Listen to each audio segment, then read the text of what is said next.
Hello, everyone. Welcome back to Semper Metallum, your place for all things heavy. Today we have something special. Today I'm joined by Bobby from Signs of the Swarm. How you doing today, man? Good. I'm happy to be here. Thank you. Yeah, man. It's awesome that you're here and that we're able to do this. Do you mind giving us a little bit of an intro of like who you are and who the band is for anyone who doesn't know? Yeah, absolutely. Yeah, I'm Bobby Crow. I play drums and do a lot of the songwriting for Signs of the Swarm. We are a Pittsburgh-based deathcore heavy metal band from Pittsburgh, the U.S. And yeah, we have a new album coming out, which is very exciting. It's very exciting. So, like you mentioned, you guys have a brand new album coming out called Amongst the Low and Empty. Comes out this Friday, July 28th. That's correct?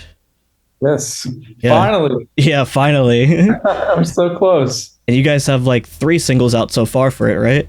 Yeah, we have 3 over the last few months. We put one out every month. Been busy. Yeah, nice. I think this is actually the last interview I'm doing before the album comes out. So oh, really? Yeah. Nice. Like my check finish line. Right. Yeah. For Kind interviews. of makes it special then. So, what do you feel like the reception has been so far for the singles? It's been really good. The first one really popped off, Amongst the Low and Empty. It was the title track before we announced the album. So it was this kind of like little teaser of the album name and the song title. Right. Just to kind of get it out there. And it went really well. People seem to love that song. It's crazy. It's a lot of fun to play. Yeah, The Tower, we had a great video for that. I think that did really well. People seem to like that song a lot. Melody's doing really well. That's one of my favorite songs. I think it's like a little bit of a sleeper track. It's not quite as like extreme. Right. Just as far as like the instrumentation, but it's just I think it's a great representation of like all the ground that we cover between the 3 songs from front to back on the album. So it's a little bit of a taste of like the more noisy industrial kind of stuff that we have going on. So yeah, absolutely. I was gonna say with Melody, I think I do think it has one of the crazier breakdowns on the record for sure. Just to preface, me and Cody have both heard the record we got sent in 2 weeks ago. But I do think it is one of the crazier breakdowns on the record. It's like you're mentioning how like it may not be as extreme instrumentally, but I do think like just for an ending breakdown to the album especially, I just think it just kind of hits harder. Yeah, like that whole chorus and everything, it's all kind of one piece. You know, it's all most of the song kind of follows that vibe. And yeah, we were just like, what if it just turns into, because it's, the end of the album and all this, and the song is about like a Melody's a sickness and that sort of, like, it'd be really cool if we got a lot of I got a lot of inspiration for that from, I think it's called Candace by Spirit Box. There's a part of the song where it just kind of like turns into a lot of noise, and I was like, how can we kind of make that feeling of like, is that Constance? Yeah, Constance. Yeah. I'm not a huge fan of the band, but like I remember that sticking out to me a lot. I was like, that's a really cool idea to like make the music reflect the lyrics, you know what I mean? Yeah. Now that you mentioned that, I can absolutely hear like the similarities there. Like that's such a like I haven't really seen too many people do stuff like that, so it's a neat thing to put on there. Yeah, we try to do, Dave's really great with lyrics, and like I try to do like theatrical kind of music in our newer stuff where there's like themes and stuff, and he's really good at following it and like accenting what's happening with the music with his lyrics and giving space and stuff. So thank you. I love, that's the shit that I love. I think that's like makes an album, you know what I mean? Nice. No, yeah. Like Mateo said, we got a chance to listen to the album early, and I think it's great. From everything that I've heard, I've listened to it front to back like 2 times or something, and I think it's gonna be great. I think everyone's really gonna love it when it comes out. It'll be one of those kind of staple deathcore albums for at least a year, if not the 2020s. It's very great. So. And like I said as well, everyone seems to be receiving the singles very well. I've seen really nothing but praise for them. Yeah.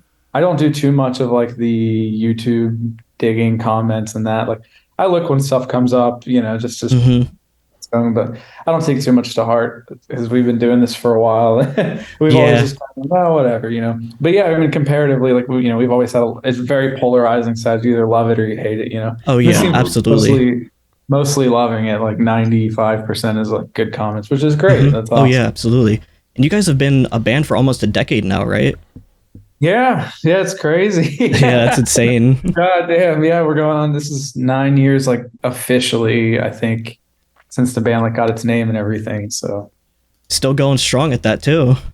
Yeah, better than ever. I'm very, very grateful for that. Mm-hmm. Yeah, not a lot of people can say that they've been playing deathcore for 10 plus years and you know still make a living off of it and get to tour the world and stuff. So speaking of being a band for about a decade now, what was the process for writing this album like compared to the previous albums that you guys have done? Yeah, so usually like all the other albums aside from like the first one, we wrote pretty much like in my house, you know, just on a computer, hang out. We track some of the guitars at my house and like send things out to get mixed, that kind of thing. We did some vocals in my house before, but we went to a studio once, like a major studio one other time, but we didn't do like a whole bunch of production there. It was pretty much just show up and track. And right, it's our first time going into a studio with a producer and like expecting them to do a lot of work, you know, with us and kind of laying everything out and just, yeah, it was really cool. It was very different for us. We didn't have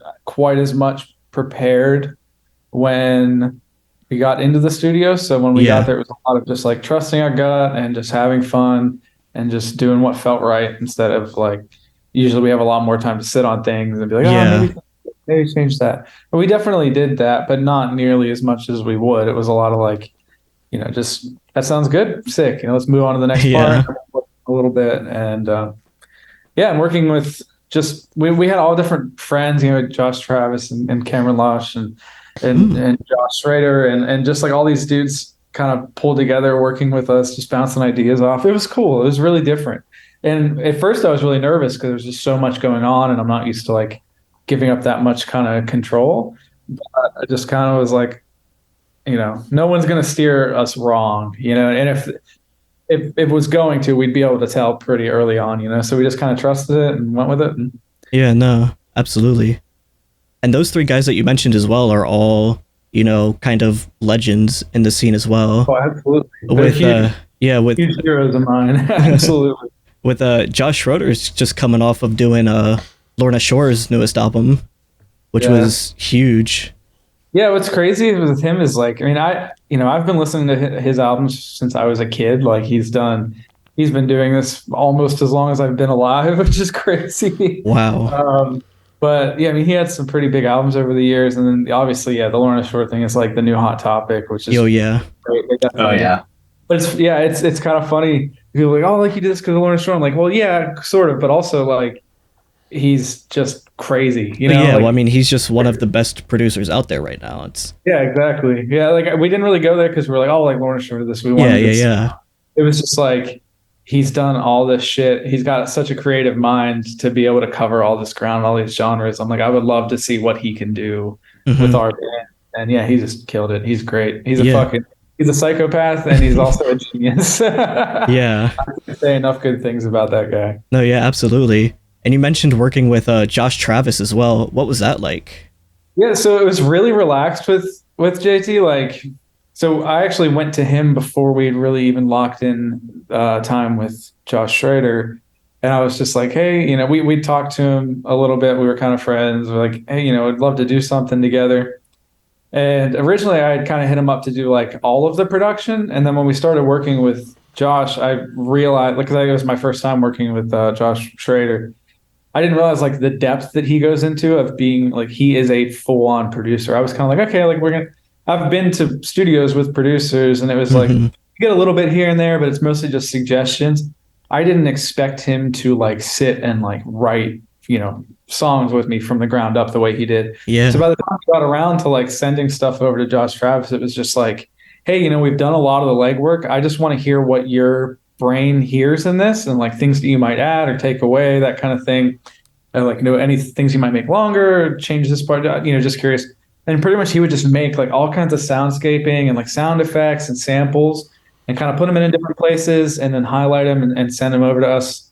And like most of it we kept, some of it we didn't, but yeah, like most of the legwork was Schrader, but JT just had like these really cool little parts that make stuff stand out that like none of us would have thought. Yeah. Really cool. Like a lot of the digital stuff and like Low and Empty, the single, like with the drum break and there's all this like techie stuff. Like that kind of stuff is him. It's just weird noises and soundscaping that he's really great at. It just makes it kind of helps bring all this stuff together. You know what I mean? So yeah, we just kind of sent him every song as we were doing it, and we're like, if you have anything cool. Some of the songs he was like, honestly, I wouldn't add anything. I'm like, cool, that's good, whatever. Yeah. But the stuff that he did, we would take it and mess with it, and it's just, yeah, it was very relaxed, like all across the board. There's really no egos anywhere, this or that. It was just like a big collaborative thing. I just want to hear what other people think, and I want to hear and then take that and make it our own and make it sound like our band. You know what I mean? Yeah. So we just give everybody little pieces of stuff and be like, what would you do with this? Just to get outside opinions, and then sometimes we take it and sometimes we didn't. But it was cool. I've never done anything like that before, so. Yeah, it seems like an awesome experience. Yeah, it was fun. And to get to show people the music while we're doing it, like friends and stuff, it's not something you usually really get to do. Yeah, for sure. And like you mentioned as well, Josh Travis is just really good at all those things that you normally wouldn't think of, all the kind of intricate details here and there. And I think that's kind of what makes it so special. Yeah, he's really great at making things feel scary. Yeah. Like ramping up emotion without kind of, and that's something if you've heard the record, we try to do it a lot on the records, have melody, but it's not pretty. It can be pretty, but it's not pretty. You know what I mean? Yeah, it's definitely really dark and kind of scary, and yeah, he kind of guided me into that. I had a phone call with him when we started, and he was just talking to me about how he approaches music and stuff. And I'm like, that's really cool. I never thought about it like that. So it took, but between the two Joshes, it really kind of sculpted our brains, to think a little bit about writing music. I was going to say with the more melodic part of metal, a lot of times people just think of, the cleaner, prettier melodies or whatever. But a lot of people, especially I think in deathcore, forget that there's a lot of melody just in even the less quote unquote melodic things considered, like you're talking about with the new record. There's a lot of melody on it, but it's not melodic in the way August Burns Red is melodic or whatever. People think of melody in one way that I think just there's melody in pretty much a vast majority of music, whether it's light or dark or heavy or not. That's kind of just one thing I noticed with the record. It's very melodic, but not really in the way that people would really call it melodic. Yeah. We try to think of different ways to get across those feelings, melodic or heavy or dark or whatever, without it kind of being as stereotypical and just as easy to grab as you might think it might be. You know what I mean? Yeah, definitely. So with Amongst the Low and Empty, you guys really just took that deathcore sound that you guys have always had and just dialed it up to 11, all across the board, just everything, just turned it all the way up. Was this a conscious choice, or was it more just when you got into the studio and started writing, it was just everything was just flowing out like a lot heavier than normal? No, we definitely try to push ourselves a bit in that aspect of how can we make the band sound heavier without it becoming kind of cheesy or sounding like another band or something. Dave pushes me a lot to be to make terrifying riffs, terrifying, just scary stuff and really, really heavy stuff. And he's a very good guidance for me that way. I'll send some riffs or a part of a song, and he's like, "This is cool, try this. Maybe can you go crazy on this part," or that kind of thing. But yeah, I mean, it's always conscious to try to be, heavier and be more extreme, and just I feel as we go, we kind of get a little bit more tools. I learn how to use a DAW better for recording, and learn to work with the people we work with better and more comfortably, and just finding more tools and stuff to make crazy sounds and crazy feelings and stuff in music that I wouldn't have been able to do, 2 or 3 years ago. But yeah, it's definitely conscious, but there's also part of it, like I said, with the time frame that we had, where it was just trusting it. And I think it does feel, I'm noticing it now, talking more to people than I did when we listened back to it when we were done. But the parts of it that feel kind of more raw and just heavy, that stuff's kind of accidental, where it's just okay, we're just going to play this and it's sick. And then I let Dave do his thing and he goes crazy. And Dave's a big, a big factor in that. His voice is really unique, and pretty much anything he does, it gives me a lot of freedom to kind of, a lot of the chords and stuff, things that are layered that wouldn't necessarily sound so much like the band at a time as compared to some of the other stuff. his voice like brings that together. He's like the glue for all the crazy shit going on. You know what I mean? So it kind of lets me branch out and like lets us have a little bit more fun with stuff like that. And I know that he'll always kind of bring it back to making it sound crazy. Oh yeah. Well, and when you're able to kind of bounce off of other people, I think that's kind of where ideas can shine the most, you know? Yeah, absolutely. Some of our albums we did where everybody wrote different songs and we put them all together. And our last few records were like the most collaborative like that, where it was really writing together, like part by part by part. And I think, yeah, you can feel that kind of growth in the band of just like, we're reaching out a little bit, you know? So you guys recently, within the past few years, have moved to Century Media Records.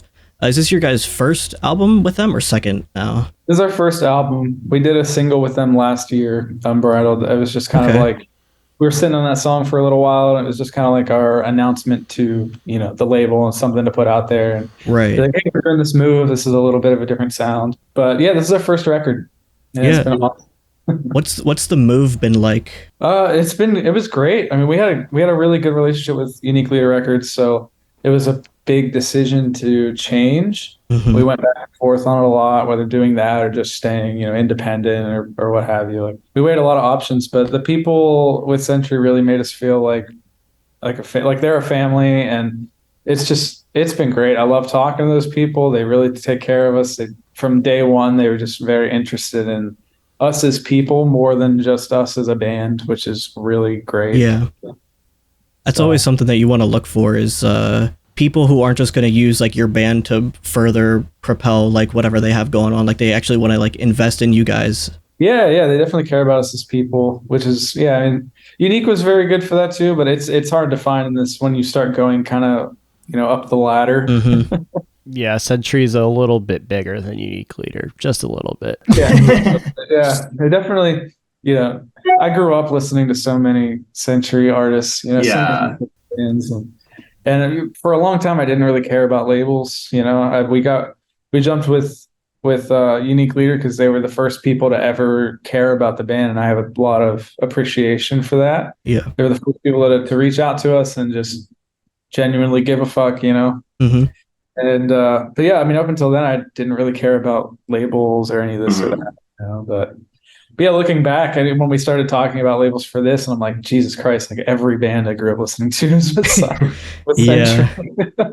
Oh yeah, they've been around for a while, and they have a lot of big name artists. So on the record as well, you guys were able to get a feature from Matt Heafy. What was that like? Was it cool kind of getting to work with him and stuff? Yeah, again, that was really relaxed like everything else. Like we had met him in last year in 2022 on a Fit for an Autopsy tour.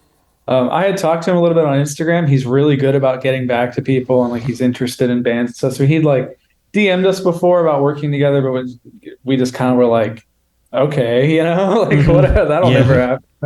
But yeah, we met him on that tour. He came out to a show and it was really, really nice.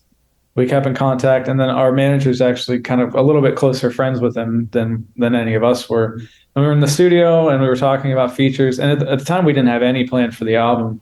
We had a couple we thought about that just didn't work out because we always try to like really carefully pick features. We try not to just throw people in a spot or just like have this person over a breakdown because it's crazy. Right. You know? We try to make it make sense in the music, and we want it to be somebody that we're friends with and not really just like, so, you know, random. So yeah, our manager's friends with him, and he pretty much offered to do it in conversation, and we were just like, if we can find a spot for it in one of these songs that makes sense, and that's a more metal song, and it just kind of felt right. And so yeah, we had him kind of track like a lot of the song, and then we picked bits and pieces of it that we wanted to have him on, so that way he has more than just like, you know, 15 seconds or whatever.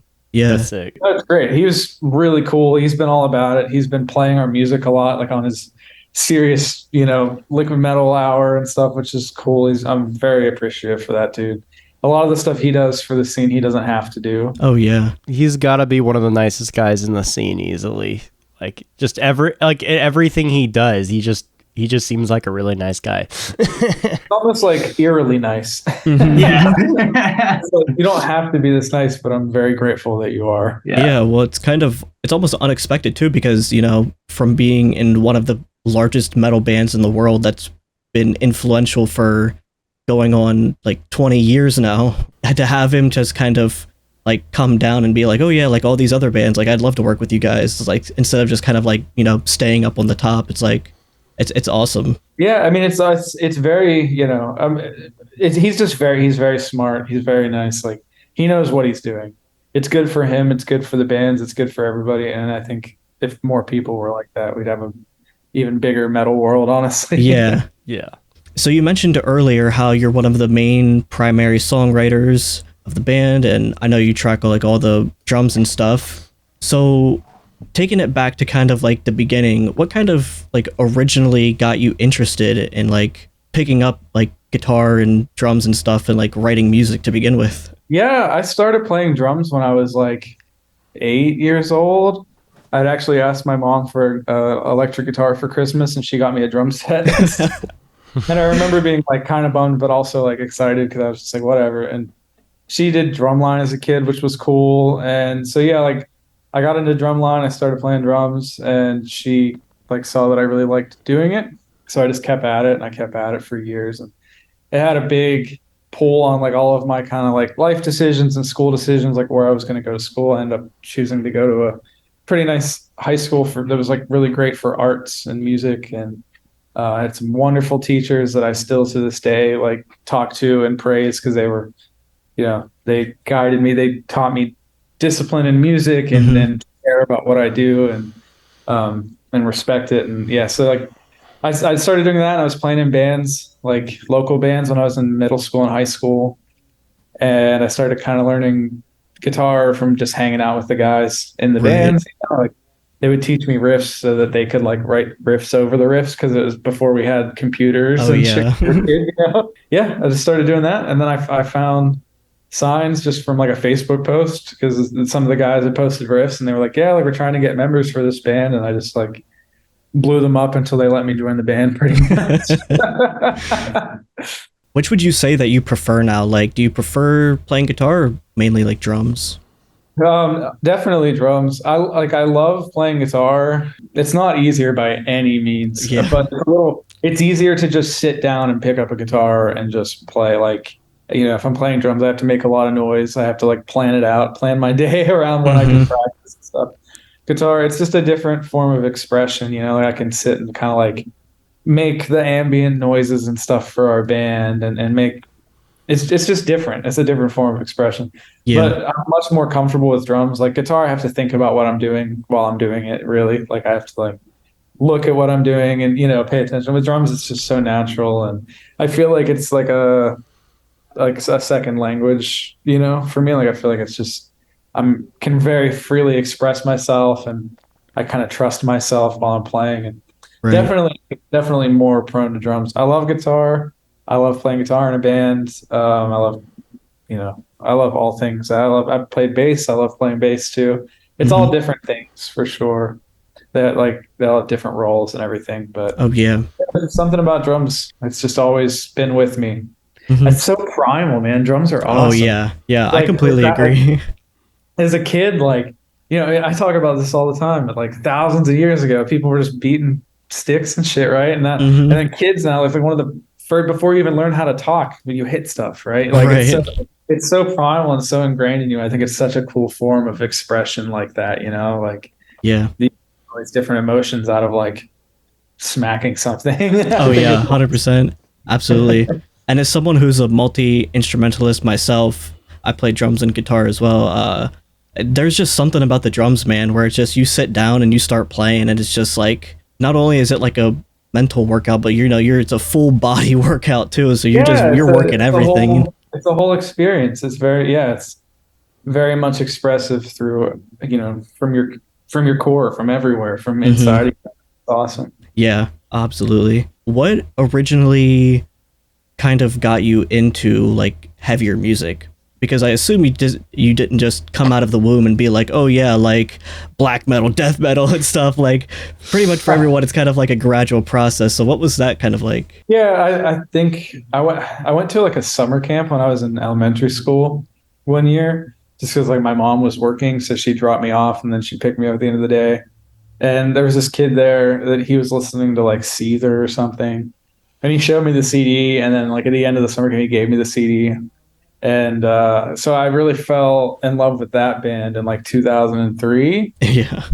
Carmen Wow. Effect, great album. I still listen to that album, like no shame. Like I used to back when you could like burn stuff onto your original Xbox, like Hmm. the Xbox, and you could. So I would do that, and then I would just play Halo and Counter Strike for like thousands and thousands of hours. So Shoot. The good old days. yeah, exactly. So I used to do that, and like I kind of got into that, like what's butt rock now, like Breaking Benjamin. Yeah. I still love that. But again, no shame. Yeah, I think I was around early middle school when I started like really playing drums a lot, like practicing because I like wanted to play drums. My mom, she started dating a guy who's a really great guy, and he had some like really cool old CDs, like a whole book of CDs, and I would just take him and listen to him, like Slayer, Cradle of Filth, just everything under the sun he had. And my mom, I remember one day we were driving home. She picked me up from school. I was like 10 or something. She's like, "Have you ever heard of Slipknot?" And I'm like, "No, I haven't." And my mom's, she's never really been like super into metal, but she like likes some of it. Yeah. So I think she showed me some of like the Volume 3 stuff that was a little more chill. And yeah, that's kind of how I found that. I was like, damn. It's so funny. And then in like 3 years later, 3 or 4 years later, I was like 13 or 14, and the Discovery from Born of Osiris came out, Ooh. ironically. And I remember I was in high school, it was like my freshman or sophomore year. And I was like, I did not know that you could make music that sounded like this. Like I've never heard anything like this in my Yeah. life. I didn't even know this was possible. How are you doing this? And then that got me into like the more metalcore, like Periphery, Gent, like all that stuff. Hmm. And I listened to like As I Lay Dying, like Killswitch Engage and stuff. But that was my first dive into like really crazy progressive stuff and like ambience and like soundscaping and shit from bands. That's pretty much my whole journey up till now. Yeah. I still listen to those bands now, even after all this time. So I mean, they're great. And the Discovery as well is just one of those albums that defined like the genre at the time, and just it's like a really influential and, like I said, genre defining album. yeah, if I would have known when I first like I was sitting at my grandparents' house and like I just got internet and YouTube for the first time and was like finding videos, and if I would have known that I get to work with that guy, that drummer, Yeah. Cameron, all these years later, I probably would have just died then. Oh yeah. No, absolutely. I get that 100%. Cameron does a lot of songwriting for Born of Osiris as well, doesn't he? Yeah, you know what? I don't think he does quite as much of their songwriting these days. I think they've just kind of steered in a bit more of like like a little bit less technical. They're still crazy Yeah. technical, but like you see, he does his side projects and stuff that he's got Hmm. going on. They're just like mind blowing, and I think it's a little bit out of the realm of what Born of Osiris is trying to do these days. But yeah, Yeah, but he's like he's done a lot for them. He's mhm. like the guy. Yeah, oh yeah, I remember seeing a lot of their early albums. His fingerprints are very much so all over that, and he was very much Yeah. kind of the main driving force. You can still hear it. It's such a unique sound. Like he wrote some riffs for us on this record. Like when we were working, with him and JT, he would just kind of send me some stuff and be like, "Oh, like this is something cool. I think you would like." And I'm like, "Oh yeah, like I could take that and kind of make it feel like our band." But some of those like those crazy runs and like Borrowed Time. It's like song 4 on the record, I think 3 or 4. Yeah, it's like that's just has his brain all over it. Yeah, Like stuff that I take and rework, but I never would think like that without seeing him do it first. You know what I mean? I'm like, oh, that's so cool. I never would think to do that. I never think to go from here to there on a guitar. You know yeah, what I mean? absolutely. It's always cool to get like other people's perspectives, especially like someone like Cameron who's just been around for forever and is just so influential to the scene, where it's like his brain is just unmatched. Yeah, he's a freak in the best way. Like Yeah. his brain, it works so fast and so well, man. It's crazy. Like Hmm. but he would send me an idea. It'd be like a couple minutes, and he's like, "There's some riffs in here. I think you could really do something with." And I'm like, "Cool, I'll try it." And I'll be like, "I really like what you were doing with this." He'll do some MIDI and some piano stuff. I'm like, "I really like what you're doing with this, but we're trying to do more of more of the industrial side of things or whatever. Mm-hmm. And and he'll be like the next day he'd be like, oh, like I got this instead. Like he's so quick and just an awesome guy. You mentioned kind of Periphery and like Born of Osiris and stuff. So fast forwarding to now with the new album that you guys have coming out, what would you say were the bands or artists in general that kind of influenced and inspired you guys the most for this upcoming album? Yeah, I mean, it's definitely a lot. Like that's a huge list, right? Like I think to be a little bit more specific, like we tour with a lot of great bands, and seeing from our music and also from like other people when we perform with them live is like really seeing what the crowd grabs, the moments of this, like the songs that the crowd grabs onto, and like just kind of absorbing that and being like, oh, people really love this shit. People really love this from this band, that from that band. I think that's taught us a lot just in like performance and songwriting, and we kind of take bits and pieces from experiences. It's not on purpose. It's just like how music is made. It's all experiences, right? So like, but yeah, I mean, Dave has a huge lyrically. He has a huge influence from a lot of older deathcore and also like hip hop and R&B. He's the songs that are more like outlook on life and his personal experiences. I think he gets from that kind of thing. And he's like a huge fan of Nate Johnson and his vocal range, just like that power. Phil Bode, Whitechapel, like very raw. Just it sounds like that person. You know what I mean? Like it's basically their talking voice, but they're just fucking going at it. And Dave's really great. I love that about him. Yeah, like for me writing, it's a lot of. I'm a huge fan of like just metal, like Gojira and Deftones, and I love like simple stuff, honestly. Like stuff that's just really heavy but isn't trying that hard. Like I love Rammstein and the way they use a lot of their like just straightforward beats. And it's so heavy. Like it's just interesting. I think we think about heavy a lot more as like a feeling than a sound, It's like how do you feel heavy? It doesn't really have to sound heavy all the time, as long as it always feels heavy, Yeah. I love bands like that. Like Deftones. Deftones should not be a heavy band, but they are a heavy band. Yeah, like they're and it's so interesting. It's a lot of it's in the drums and the atmosphere. And just the way it feels, it has a weight to it. It feels like you're just fucking trying there. Meshuggah is a huge influence for our band, like for every band. I think they're like the band's band. I don't know the heavy bands, bands. I don't know a single band that doesn't pull, from, and they've done it all. Like they've done everything from their work to now. It's like, so we do a lot of shit where we're like, grooving and this and that. And I'm like, fuck, I think that's a Meshuggah song. I have to go. Okay, so now I got to change this up, and that kind of thing. And it's never on purpose, but that's the shit we listen to, and it's the shit we love. So it just happens. Yeah, nah, that's awesome. And I mean, like you mentioned as well, like when you got into the studio, it was just kind of like an outpouring of music and creativity as well. So I think that's what makes it awesome. Josh bringing all of his context into everything definitely took it to another level, like, well, it makes me, all the people involved, everything just makes us think in ways we wouldn't always think, so it's cool. We kind of do our thing and then take in all these influences and just try to make it sound like something that sounds like nothing else, which is hard to do. It's funny. It's hard to do when you think about it, but when you just do it, it's just like, oh, cool. That, we're writing riffs and I'm like, hearing Dave's voice over some of this stuff, and I'm like, I don't think I've really, I could find pieces of things that are obviously influenced by bands that we love, but I'm like, I don't think I've ever really heard anybody do like this way, with this vocal style and this. And I think it's really cool. Like that's something I'm really proud of with this band in the last couple of years. Yeah, that's a really interesting way to look at all that stuff. But you guys are about to head out on tour, aren't you? Well, I am actually. As soon as we get off this interview, I'm going to a rehearsal. We're going to rehearsal today, and then we're starting our shows this weekend, and then we'll be on the road until early September, and then we'll be back in October with Carnifex.